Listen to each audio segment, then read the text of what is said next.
영국의 그 유명한 수상이었던 윈스턴 처칠, 바로 그 윈스턴 처칠이 워드 오브 아스토르라는 백작, 또 그의 그 미국 출신의 그 낸시 아스토르라는 그 부인을 이제 윈스턴 처칠의 그 가문에서 대대로 내려오는 그 블레넘 성에 초청을 하였습니다. 그 성을 이렇게 이제 구경하는 가운데서 처칠과 대화를 나눌 때에 그 부인인 낸시가 사실 영국 역사상 최초의 여성 하원 의원인데, 바로 그 낸시가 본인이 영국 최초의 하원 의원이 되게끔 했던 그 여성 권익, 여성의 권리, 이러한 것들에 대해서 이 윈스턴 처칠하고 이야기를 나누는 가운데 윈스턴 처칠이 나는 이것 마음에 안 듭니다, 나 저거 마음에 안 듭니다 라고 계속 이제 꼬집으면서 처칠이 동의를 하지 않으니까 이 아스토르 부인인 낸시가 좀 화가 났어요. 그래가지고 계속 참다가 이 백작 부인이 좀 화를 내면서 이렇게 얘기를 했어요. 윈스턴, 만일 내가 당신과 결혼했다면 내가 당신이 마시는 커피에 독을 타버릴 거예요. 그랬더니 윈스턴 처칠이 뭐라고 대답한 줄 아십니까? 윈스턴 처칠이 이에 지지 않고, 만일 당신이 내 아니었다면 나 역시 기꺼이 그 잔을 마시리라. 무슨 뜻인지 아십니까? 당신 내 마음에 안 드시죠? 그래서 나를 독살하려고요? 독살할 만큼 내가 마음에 안 들지요? 독살하더라도 당신이 권익을 주장하고 싶지요? 나 역시 그 독잔을 마시더라도 나는 포기하지 않겠어. 그거예요. 동의가 안 되시는 거룩한 백성 앞에 오늘 제가 말씀을 전하는, 사실 오늘 이 설교 제목은 성경적 부부관인데 진짜 주제는 무엇인가? 지뢰밭이죠. 지뢰밭. 잘못 누르면 뻥뻥 터질 수 있는 굉장한 터치한 그러한 오늘 주제입니다. 제가 정말 기도하면서 바라는 것은 오늘 말씀을 듣고 난 다음에 정말 우리 가운데 있는 제거되어야 할 지뢰들, 퓨즈가 너무 짧은 것, 잘못 매설된 그 모든 이 지뢰들이 다 해체가 되기를 주님의 이름으로 축원합니다. 더 나아가서 하나님의 결혼관이 무엇인지, 하나님의 부부관이 무엇인지를 분명히 깨닫는 가운데 이 보스턴 땅에서 어떻게 사는 것이 하나님이 기뻐하시는 부부로 사는 것인지를 바로 여러분을 통하여서, 낮아진 교회를 통하여서 보고 하나님 앞에 거룩한 대의로 저들이 부부. 자, 한번 보겠습니다. 그 당시 유다 사회들, 2000년 전에 예수님 당시에 바울 시대에 경건한 유대인이면 매일같이 빠지지 않고 하루에 해야 되는 기도문이 있습니다. 3번 기도해야 되는데, 그 기도문에 정중간에 뭐가 나온가 하면 하나님이여 내가 여인으로 태어나지 않음을 찬양하나이다, 그게 들어갑니다. 여자로 태어나지 않은 것을 감사하나이다, 그것이 경건한 유대인이 기도문 가운데 꼭 들어가야 됩니다. 그 당시 유대인들은 언제든지 이혼을 시킬 수 있었어요. 이혼 증서만 주면 돼. 로마 사회는 더 했어요. 여인을 어떻게 보는가 하면 second class citizen으로 보는 거죠. 소유로 봅니다. 살인까지도 가능해요. 그것이 그 시대의 사회적인 여성에 대한 시각이었는데, 하나님께서는 바울 사도를 통하여서 에베소 말씀을 통하여 주신 말씀이 그리스도를 경외함으로 서로 복종하라라고 표현을 하십니다. 이것은 유대 문화 속에서도 용납될 수가 없는 것이고 헬라 문화 속에서도 용납 절대 될 수 없는 굉장한 선포를 하신 거예요. 지금도 우리가 보게 되면 특별히 여성들이 남성들에 대해서 생각을 합니다. 아내들이 어느 말까지 만들었는가? 성경 말씀을 부인할 수는 없고 당신이 나의 머리지요. 네, 근데 나는 당신의 목이에요. 당신의 머리를 흔드는 것은 목이에요. 이렇게까지 나오는 그 근거가 어디서 나오는지 아십니까? 그것이 어제 오늘 일이 아니고 사실은 창세기까지 거슬러 올라갑니다. 창세기 3장에 보게 되면 하와를 통하여서 아담과 하와가 하나님 앞에 큰 사단에 속아서 범죄를 하게 되고 그것으로 타락을 하게 되죠. 타락하고 난 다음에 하나님이 아담과 하와를 만나셔서 하시는 말씀 가운데서 창세기 3장 16절에 보게 되면 하나님이 하와에게 이 이야기를 하십니다. 너가 평생 동안 남편에 대해서 desires, 복수로 되어 있어요. 남편에 대해서 이러한 열정을 가질 텐데 그 열정이 뭐냐 하면 컨트롤하겠다는 열정이에요. 우리말 성경이 어떻게 번역했나 하면 아내가 남편을 지배해 보려는 욕망이라고 우리말 성경에 번역했어요. 어떻게 해서 남편을 한번 지배해 보겠다라는 그 욕망. 왜? 이것 때문에 쓰러졌으니까. 그러한 것으로 드러내는 욕망이 있지만 남편은 아내를 다스릴 것이다. 물론 그 다스림이라는 것은 하나님이 태초에 아담에게 주신 온 만물을 다스리라라는 단어와 다른 히브리 단어입니다. 다스릴 것이다 라는 그 표현을 주셨어요. 그 말은 뭔가 하면 우리 인간이 죄로 인하여서 타락됨으로 인하여서 남편은 이야기합니다. 내가 주도권 잡아야지.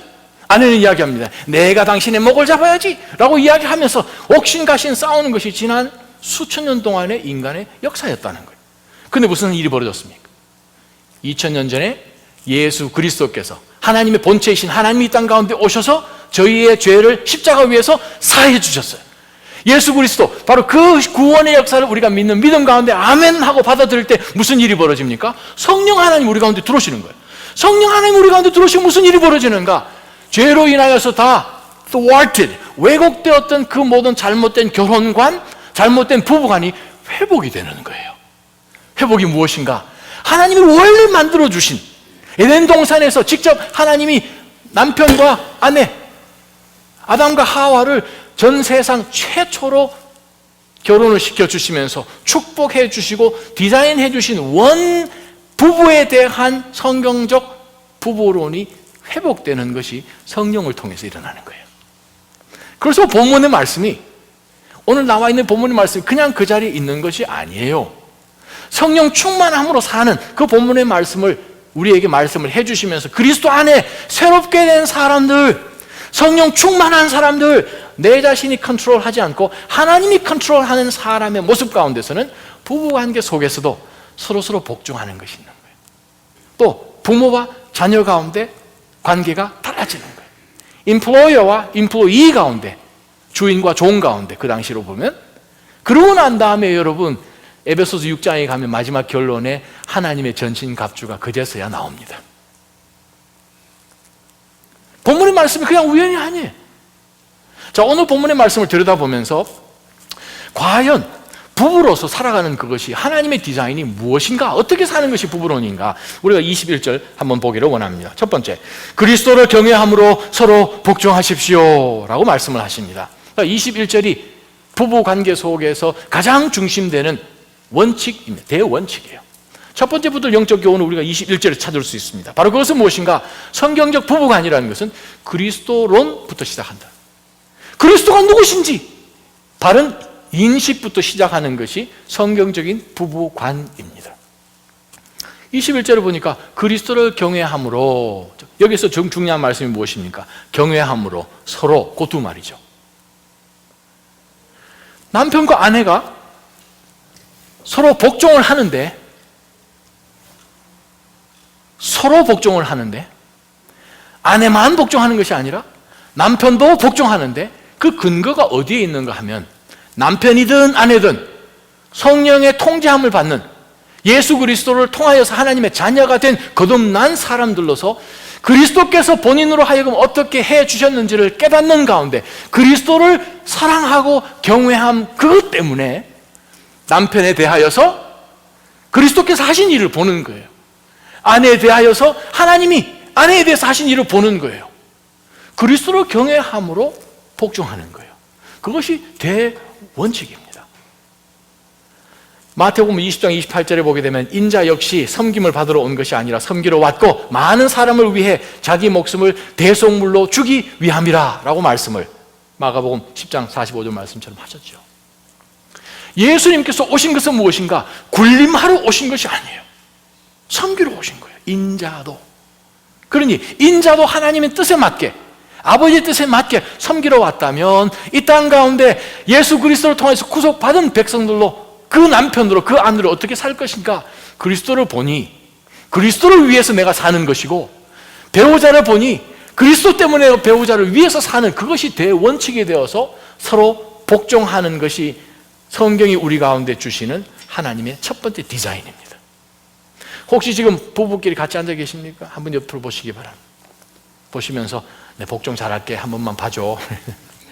오실 때 싸우셨잖아요. I know. 오늘 아침 일어나고 안 다투셨어요? 잠자리 들기 전에 안 다투셨나요? 우리가 누구인지를 21절은 분명히 이야기합니다. 그리스도 안에서 그리스도를 경외함으로. 우리가 왜 그리스도를 경외합니까? 하나님이 하신 놀라운 은혜가 있다는 거예요. 예수 그리스도의 은혜를 깨달으면 우리가 주님도 복종하셨는데 인간들 앞에, 근데 내가 아내에게, 남편에게 복종을 못해요? 그런 일은 없다는 거죠. 또한 이것은 하나님이 만드신 디자인인 것을 기억하면서 정말 우리 낮아짐 성도님들은 가정 가운데서 서로 정말 아름다운 복종으로 성령 충만함이 드러나기를 주님의 이름으로 축원합니다. 두 번째요, 22절 23절 상반절까지 봅니다. 아내들이여 남편에게 복종하기를 주께 순종하듯 하십시오. 이는 그리스도께서 교회의 머리 되심 같이 남편은 아내의 머리이기 때문입니다. 별로 마음에 드는 말씀도 있고 마음에 안 드는 말씀도 있으시지요? 네. 지금 좀 남편들은 아싸 할지 모르지만 남편에 대한 말씀 25절부터 30절까지예요. 더 길어요. 기다리십시오. 근데 우리 사랑하는 믿음의 성도들이, 구속받은 하나님의 자녀들이, 하나님이 완벽한 하나님께서, 모든 것을 다 아시는 하나님께서 짝을 딱 맞춰가지고 부부관계로 부부의 대의를 만들어 주셨어요. 그 가운데서 우리가 붙들어야 될 두 번째 영적 교훈이 22절과 23절에 있어요. 그것은 무엇인가? 성경적인 아내는 무조건 남편을 지지한다는 거예요. 성경적인 아내는 남편을 지지한다. 자, 그 말씀 무슨 말씀인가? 22절을 자세히 들여다보면 본문이 사실은 헬라 원문하고 많이 다릅니다. 헬라 원문을 제가 한국말식으로 읽으면 이렇습니다. 아내들이여 자기 남편들에게 죽게 하듯. 끝이에요. 동사가 없어요. 복종하라는 말이 우리말 성경에는 두 번이나 나오죠. 복종하라, 순종하라. 그 말 헬라어는 다 없어요. 그 말이 무슨 말인가? 21절과 연결되어 있어요. 21절에 경외함으로 서로 복종하십시오. 아내들이요 자기 남편들에게 죽게 하듯. 끝. 그게 무슨 말인가 하면 그리스도 안에 있는 믿음의 남편들이 그리스도 안에 있는 사랑하는 아내들에게 그리스도의 그 경외함에 대함으로 저희 마음이 있기 때문에 그렇게 섬기는 거예요. 동일하게 아내가 남편에게 섬기는 그 말씀을 우리에게 먼저 주셨는데, 이 복종이란 말 좀 마음에 안 드시죠? 그런데 이 복종이란 말은 후퍼타소란 그 말은 군대 용어예요. 그 말을 언제 썼는가? 사령관이 있는데 여기 밑에 있는 상병이 어떤 전투를 하기 위해서 나가기 전에 그 중간에 대위가 있어요. 대위가 마음에 안 들어요. 그런데 전쟁은 치르러 가야 돼요. 그런데 밑에 있는 이 사병이 대위의 말을 들어야 하는 이유는 위에 있는 사령관이 이 사람을 대위로 만들었기 때문에 그렇습니다. 후퍼타소, 바로 이 사람의 권위가 이분이 세워주셔서 이분 권위 밑에 있다라는 뜻이 바로 이 단어입니다. 복종은 남편이 뭐가 굉장히 잘나서 그분이 태어날 때부터 남편이시기 때문이가 아니라 하나님이 그분을 남편으로, 이 가정의 가장으로 세웠기 때문에 복종하는 것을 하나님께서는 디자인으로 주셨다는 거예요. 그럼 목사님, 그 말은 아내들은 열등하다는 뜻입니까? No. 남편이 우등하다? 그런 말도 없어요. 성경 어디에도 없습니다. 오히려 구약을 보게 되면 하나님이 창세기 1장에 보게 되면 남자와 여자를 창조하셨는데 하나님의 형상대로 동등하게 창조하셨어요. 신약으로 넘어갑니다. 갈라디아서 3장을 보게 되면 그리스도 안에서는 유대인이나 헬라인이나 종이나 자유자나 남자나 여자나 다 동일하고 하나니라 라고 말씀하셨어요. 그래요. 구약을 보든 신약을 보든 하나님이 우리 인간들을 볼 때에는 남자나 여자나 아내나 남편이라 동등한 거예요. 펑션이 틀린 거예요. 바로 그것을 하나님께서 조화를 만드셔서 이 가정의 머리로, 리더로, 리더십을 발휘하여서 나아갈 수 있도록 한 것이 남편이고, 그것을 할 수 있도록 옆에서 도와줘야 하는 역할을 담당한 굉장한 책임을 가지고 권리를 가진 사람이 바로 아내인 것을 본문은 말씀하신 것을 기억하셔야 됩니다. 절대 열등함으로 인하여서 남편을 지지하는 것이 아니라는 거예요. 왜 지지를 하는가? 오늘 이 본문을 왜 주셨습니까? 22절부터 33절까지 이 본문을 왜 주셨어요? 그것은 무엇인가? 가정을 통하여, 더 나아가서 부부를 통하여, 남편과 아내를 통하여 하나님의 하실 것을 보는 거예요. 뭡니까? 믿음 안에 세워진 아름다운 가정이요, 이 세상에서는 전혀 흉내낼 수 없는 하나님께서 주인이신 예수 그리스도가 섬김을 받으시는 그 완벽한 가정, 바로 그것에 만들어 나가는 것이 남편이 해야 되는 것이고 아내가 해야 되는 일이에요. 사단은 바로 그 하나님이 축복하신 가정을 파괴하는 것이 사단의 최고의 목적 중에 하나죠. 그래서 가정이 지금 파괴되고 있잖아요. 요즘 남편과 아내라는 표현도 하지 않잖아요. A person to person, 그렇게 표현하죠. partner라고 이야기하지 spouse라고 얘기하지 않죠. 어느 학교에서 엄마 사진, 엄마 그림 그려와 했더니 엄마를 3명을 그려왔잖아요. 엄마가 어떻게 3명이야?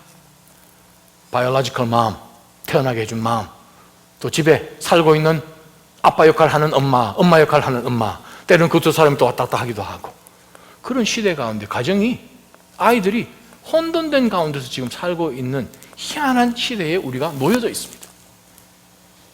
저희 두 아이들, 걔네들 초등학교 다닐 때 위스콘신에 가보면 오히려 보수는 덜한 것 같지 않은가 하는 생각들을 드러내고 하지 않으니까, 레지던트 에리어에 운전해보고 다니면 사람들 정원 앞에다가 무지개 깃발 꽂은 집 많았어요. 동성애 서포트하는 집들이 많았어요. 요즘도 보면 교회 다니다 보면 교회 그 간판 앞에 무지개 스티커 붙여놓은 교회 많이 보잖아요. 그런 시대 가운데 우리가 산다는 거예요. 근데 성경은, 하나님은 무엇을 가르치시는가? 하나님께서는 남자와 여자를 창조하시고 남편과 아내를 통해서 가정을 만들어 주셨는데 사단은 그것을 교묘하게 파괴시킵니다. 근데 오늘 본문의 말씀을 들여다보니까, 아하, 그리스도께서 교회의 머리 되신 것처럼 남편은 아내의 머리이기 때문에 우리는, 아내는 남편을 잘 서포트하는 그것을 성경은 가르치고 계시다는 거예요. 그렇게 할 때 무슨 일이 벌어지는가? 아름다운 복음적인 믿음의 가정이 세워지는 것이죠. 근데 그 말이 남편이 혹 잘못했다고 하여서 그것까지도 다 맹종하고 아무 말도 못하고 그냥 따라가는 복종이 절대 아닌 것을 우리가 조금 위에 보면 압니다. 우리가 정말 이 미국에서 존경하는 빌리 그레이엄 목사님, 몇 년을 부부 관계로 결혼 생활을 하셨는가? 2007년에 사모님 되시는 루스 그레이엄 돌아가셨는데 64년 동안 결혼 생활을 하셨어요. 와, 64년 동안. 근데 이제 이 방송국에서 많이 유명한 그 이벤젤리스트였었으니까 인터뷰도 많이 했죠. 그 중에 이 빌리 그레이엄 목사님이 뭐라고 말씀하신가 하면, 남편과 아내 두 사람이 모든 면에서 완벽하게 의견 일치를 보인다면 둘 중 한 사람은 필요 없습니다 라고 유명한 말을 했어요. 그 말은 서로 다투는 것들이, 의견이 충돌되는 것들이 늘상 있다는 거예요. 아멘? 그것은 정상이에요. 비정상이 아니에요.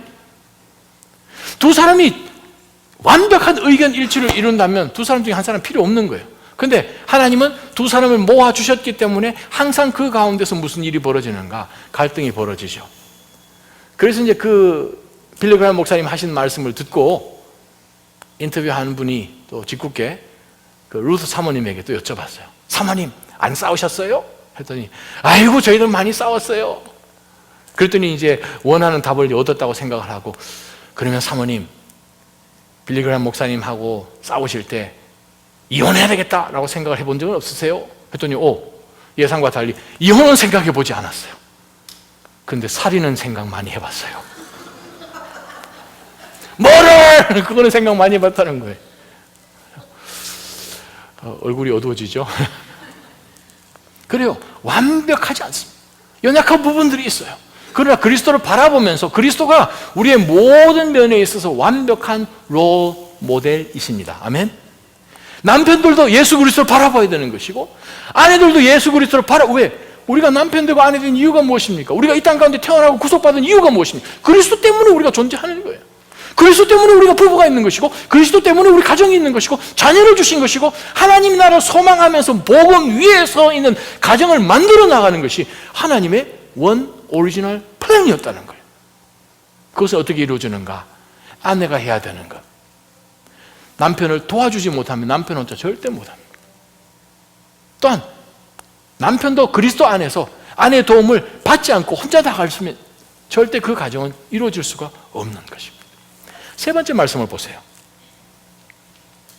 마지막 23절 하반절부터 24절까지 말씀인데, 그리스도가 바로 몸의 구주십니다. 교회가 그리스도께 복종하듯 아내들도 모든 일에 남편에게 복종하십시오. 세 번째, 우리가 성경적인 부부관은 무엇인가? 세 번째 붙들 영적 교훈은 성경적 아내는 그리스도를 높인다입니다. 남편을 높이는 것은 두 번째예요. 그리스도를 높인다. 어떻게 부부로서, 특별히 아내가 남편을 섬김을 통해서 어떻게 그리스도를 높이는가? 그리스도가 바로 몸의 구주십니다 라고 바울 사도는 표현을 했습니다. 그 말은 예수 그리스도를 보면서 바로 그리스도를 통하여서, 그리스도를 공경하는 마음을 통하여서 우러나는 마음으로 남편을 섬기는 거예요. 우리가 이 말씀을 보면서 많은 남성분들이 이제 이것을 아주 자기 편한 대로 아인 인수처럼, 아전 인수처럼 이것을 이렇게 곡해를 하는 거 뭐냐 하면, 봐, 성경에도 내가 머리잖아. 성경에도 내가 주님이잖아. 그러면서 이제 불러봐 주라고 막 불러봐 이상한 얘기 막 하고 그러시잖아요. 근데 하는 거 보면 아브라함 근처도 못 가면서 사라가 아브라함 보고 주님이라고 불렀잖아 라고 이야기하면서 막 주님이라고 부르니까 이거 더 부화가 나는 거잖아요. 근데 이렇게 질문을 한번 해봅니다. 왜 바울 사도가 23절 하반절에 그리스도가 바로 구주십니다 라고 표현할 줄 아십니까? 우리가 구주될 수 있나요? No. 남편이 구주가 될 수 있습니까? No. 남편이 Lord는 될 수는 있어요. 내가 섬기는, 하나님께서 머리로 만들어주셨으니까 Lord. 그러나 바울 사도는 단어를 바꿨어요. 바꿔가지고 주라고 표현하지 않고 구주라고 표현합니다. 구세주라는 뜻이에요. 소테르, 구세주. 예수 그리스도 바로 그분이 구세주십니다. 남편은 절대 구세주가 될 수 없어요. 구세주를 바라보면서 남편은 자신의 연약함을 봐야 돼요. 그래서 성경은 내가, 남자가 남편이 주인이구나, 롤드라고 해라, 그거 아니라는 거죠. 그리고 재미난 것은 여러분이 22절에도 나온 단어, 아내들이여 남편에게 복종하기를 주께 순종하도록 하십시오. 아예 순종이라는 단어 자체가 원어에는 없는데, 이 복종이라는 단어는 6장 1절에 나와 있는 자녀들이 부모님에게 순종하는 것과 전혀 다른 단어입니다. 순종은 정말 자녀들이 부모님에게 무조건 순종하는 그것을 말하지만, 복종은 어디 안에서 복종합니까? 예수 그리스도께서 주인으로, 예수 그리스도께서 구세주로 등장하는, 그것이 보여지는 그 하나님의 바운더리 안에서 복종하는 것이에요. 남편이 남편이란 이유 하나만으로 아내를 통하여서 아내 이거 해 저거 해 하는데, 사랑하는 성경적인 아내가 이걸 보니까 이 일을 통하여서 하나님께 영광이, 즉 그리스도께 영광이 돌아가지 않는 일을 보게 되면, 남편이 계속해서 거짓말을 슬쩍슬쩍 지나갑니다. 남편이 계속 잘못된 것을 계속 진행해 나가는 것 가운데서 그냥 성경은 우리에게 복종하라고 그러는가? No. 이거 해주신 원칙이 무엇입니까? 하나님을 영화롭게 하는 부부관계예요. 하나님이 기뻐하시는 가정이에요. 그것을 이루기 위하여서 아내는 바로 우리의 몸의 구주이신 것이 예수 그리스도인 바로 그 주님을 높이는 것, 그것이 초점이 되어서 섬기는 것이 이유가 되는 것입니다. 아내는 남편을 섬기는 이유가, 섬김을 통하여서, 남편을 섬김을 통해서 부부가 만들어내는 것이 하나님의 영광이라는 것이에요. 그것을 놓치면 다 놓치게 됩니다. 존 스타트 목사님이 뭐라고 말씀을 하시는가 하면, 특별히 오늘 이 부분 말씀 가운데서 24절에 한 단어가 굉장히 눈에 띄는 단어가 있습니다. 교회가 그리스도께 복종하듯 아내들도 모든 일에, 모든 일에. 그래서 남편은 주장합니다. 성경에 나와 있잖아, 모든 일에. 뭐 하여간 이유를 뭐하를 막론하고 모든 일에. 근데 그것에 대해서 존 스타트 목사님은 이렇게 설명하기를, 이 본문의 말씀은 절대로 남편이나 부모나 고용주에게 무소부위의 권력을 주고 반대로 아내나 자녀나 고용인에게 무조건적인 순종을 요구하는 것이 아닙니다. 사람에게 의탁하신 하나님의 권위에 복종한다는 뜻이지요. 만일 하나님이 주신 권위를 오용한다면 하나님이 금지하는 것을 하라고 명령을 한다거나 하나님이 명령하신 것을 하지 못하도록 금지하는 이는 순종할 수 없고 반드시 거부해야 하는 것입니다. 왜냐하면 이런 경우에 복종을 하게 되면 하나님께 불순종하게 되는 것이기 때문입니다. 원칙은 분명합니다. 인간의 권위에 복종하는 것이 절대로 하나님께 불순종하지 않는 범위 내에서 순종해야 한다는 것입니다. 하나님께서 의탁하신 권위를 절대적으로 이기적으로 사용해서는 안 됩니다. 이 권위를 통해 유익함을 얻어야 할 사람들에게 유익하도록 권위를 사용하는 것이 남편이 해야 되는 일이요 아내가 해야 되는 일입니다 라고 존 스tott 목사님이 말씀하셨어요. 자, 한번 말씀을 들여다봅니다. 사도행전 5장에 보게 되면 베드로와 요한이 복음을 증거하다가 예루살렘에서 붙잡혀가지고 두들겨 맞고 옥에 갇히고 그 다음날 풀리기 바로 직전에 산헤드린 공회원들이 이 두 사람에게 경고를 하지요. 한 번만 나가서 더 복음 전에 나사렛 예수 이런 얘기만 해봐 그냥 가만히 안 둘 거야 라고 그들에게 아주 유다의 모든 법적인 권한을 가지고 있는 대법원의 격인 사두개인들이 산헤드린 공회원들이 베드로와 요한에게 금지령을 내렸어요. 그때 21절 그 이후에 보게 되면 베드로가 뭐라고 이야기하면 우리는 하나님께 순종하는 것이 인간에게 순종하는 것보다 낫도다 라고 하면서 그들이 나가자마자 계속해서 복음 전한 구절이 있습니다. 베드로 전서 2장 13절에서 17절 보게 되면 베드로는 사랑하는 믿음의 성도들이여 정부에 무조건 복종하십시오 그렇게 표현합니다. 그것은 로마서 13장에도 마찬가지다. 무조건 정부에 복종하라는 거예요. 근데 한 곳에서는 자기가 복종하지 않고 원칙이 무엇인가? 정부에 복종을 했을 때 하나님 복음 전하는 것이며 하나님 나라를 세우는 것에 직접적으로 부딪히는가 아닌가? 즉 하나님의 명령에 이 일은 순종하는 것인가 안 하는가? 그것이 대원칙이라는 거죠. 아내가 남편에게 순복합니다. 남편이 아내에게 순복합니다. 순복하는 이유는 하나님의 대의 The big cause 바로 그 대의를 이루는 거예요. 무엇입니까? 복음이죠. 예수 그리스도를 증거하는 것이고 하나님의 진리 가운데서 가정을 세워나가는 바로 그것을 위하여서 순종하는 것입니다. 여러분 성경책 가지고 계시면 골로새서 3장 말씀을 펴보시기 바랍니다. 골로새서 3장 12절에서 17절까지 말씀입니다. 함께 한 목소리를 한번 읽어봅니다. 연필을 들고 준비하시기 바랍니다. 3장 12절에서 17절 함께 읽습니다. 그러므로 시작. 그러므로 하나님께서 택하신 사람들 곧 거룩하고 사랑하심을 받은 사람들 같이 긍휼과 친절과 겸손과 온유와 오래 참음으로 옷 입으십시오. 누가 누구에게 불평거리가 있더라도 서로 용납하고 서로 용서해 주십시오. 주께서 여러분을 용서하신 것 같이 여러분도 그렇게 하십시오. 그리고 이 모든 것 위에 사랑을 더하십시오. 사랑은 온전하게 묶는 띠입니다.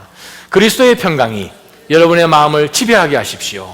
이 평화를 위해 여러분은 한 몸으로 부르심을 받았습니다. 또한 여러분은 감사하는 사람이 되십시오. 그리스도의 말씀이 여러분 안에 풍성히 거하게 하십시오. 모든 지혜로 서로 가르치고 권면하며 시와 찬미와 신령한 노래를 부르며 하나님께 감사하는 마음으로 찬양하십시오. 그리고 말이든 일이든 무엇을 하든지 그 모든 것을 주 예수의 이름으로 하고 그분을 통해 하나님 아버지께 감사하십시오. 마치 에베소서 5장 말씀을 읽는 듯 합니다. 성령 충만한 삶. 12절에 보게 되면 성령의 열매죠. 거룩과 긍휼과 친절과 겸손과 온유와 오래 참음. 뭐예요? 성령 충만한 사람들의 모습은 무엇인가? 13절, 14절이 가르치는 것은 무엇인가? 사랑이 있는 거예요. 그리스도의 사랑이 있으니까. 15절에 그리스도의 평강이 있는 거죠. 16절 그리스도의 말씀이 있는 거죠. 그것을 바울 사도가 분명히 우리에게 성령 충만한 사람의 삶 가운데서는 그리스도의 사랑도 있고 그리스도의 평강도 있고 말씀의 충만함이 우리 가운데 있었더니 17절에 에베소서에 나온 말씀처럼 그러한 삶을 산다는 거예요. 사랑하는 믿음의 성도 여러분, 성령 충만이라는 것이 다른 특별한 것이 아니라 삶 가운데서의 원초적인 변화예요. 인트린식한 그 모든 것, 안에 내적으로 들어있는 그 모든 것이 완전히 바뀌는 것을 말씀합니다. 모든 부부의 관계 속에서 여러분이 단 한 가지 질문을 던지시기를 바랍니다. 오늘부터 주님 앞에 서는 그날까지 우리가 모든 상황 가운데서 그것은 무엇인가? 이 일은, 우리가 서로 머리를 맞대는 이 일은, 혹은 우리가 다투고 있는 이 문제는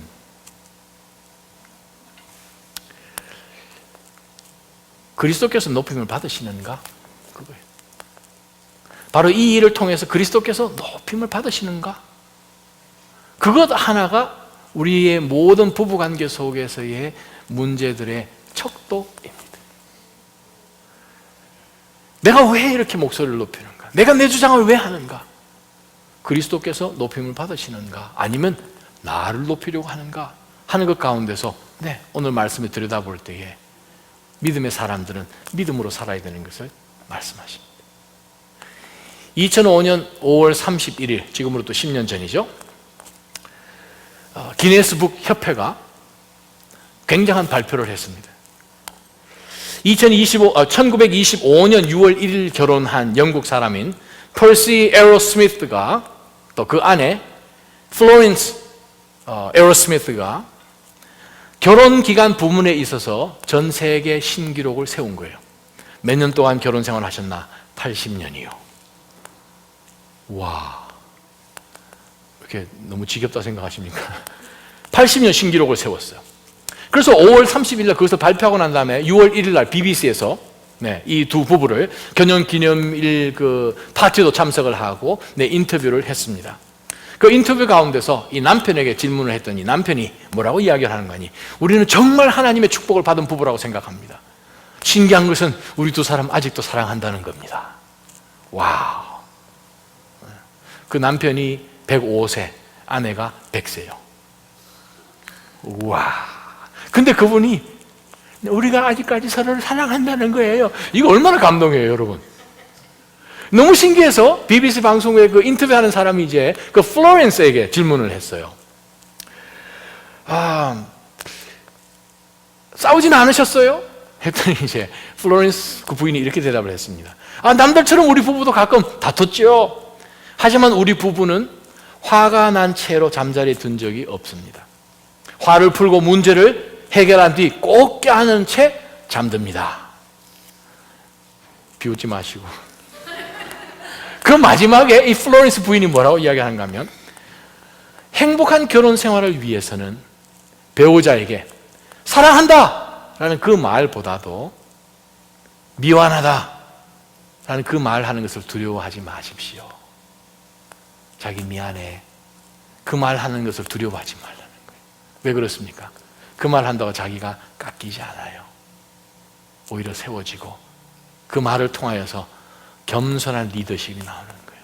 섬김의 리더십이 나오는 거예요. 우리의 정말 완전한 모델이신 예수 그리스도께서 보여주신 완벽한 남편, 완벽한 아내는 무엇인가? 섬김의 리더십이에요.